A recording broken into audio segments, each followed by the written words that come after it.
Hello everyone, from the Rhineland Falls MWR Library in Landstuhl, I'm Miss Stacy, and today I'll be reading The Marvelous Thing That Came from a Spring by Gilbert Ford.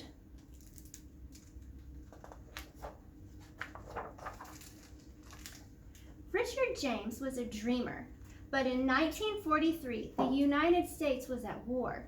Richard had to support his country and his family, so he worked as an engineer for the United States Navy in a shipyard in Philadelphia.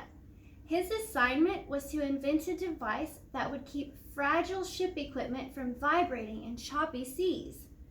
Richard tried all kinds of springs, but nothing was working. Then one day, a torsion spring fell from the shelf above his desk. Its coils took a walk. And so did Richard's imagination. This spring might not work for the Navy's ships, but Richard knew he had stumbled onto something. What was it? After work, Richard rushed home and showed his wife, Betty, the floppy spring. They gave the spring to their son, Tom, who let it go from the top of the stairs. The family watched in astonishment as it walked all the way down. "I think it's a toy," Richard marveled. Betty thought so too. She also thought that if they wanted to share their discovery with the world, they needed to figure out what on earth to call the thing.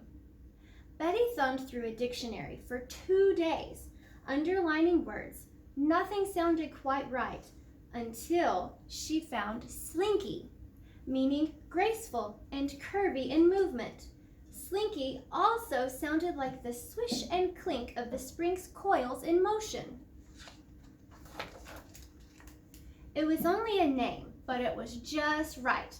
With one word, Betty thought she could transform this spring into Slinky, a one-of-a-kind thing.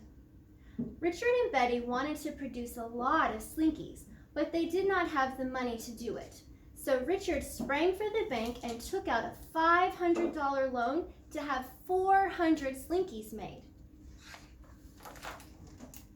Once they arrived, Richard brought his invention to every toy store in Philadelphia, but no one wanted it.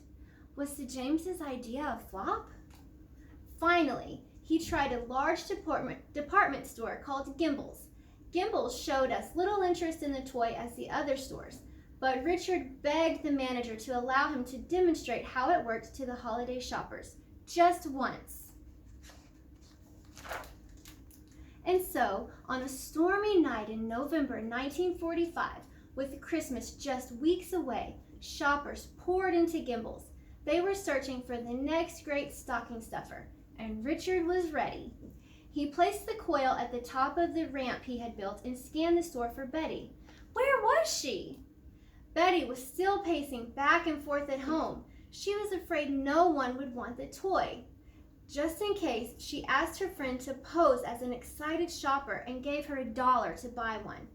But Richard was unable to wait any longer, so he took a deep breath and let the Slinky go.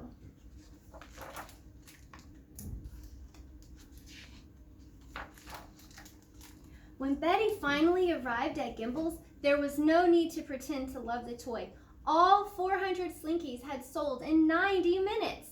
The Slinky was a hit.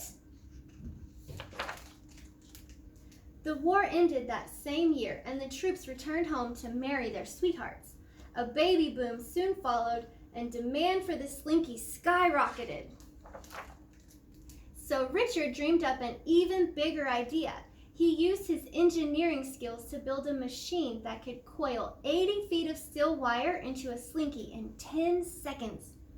While Richard made the Slinkies and drove the delivery van, Betty kept the business running smoothly. She frantically filled orders, sent and collected payments, and hid their profits in a roasting pan below their basement. Soon there was more business than the Jameses could handle by themselves.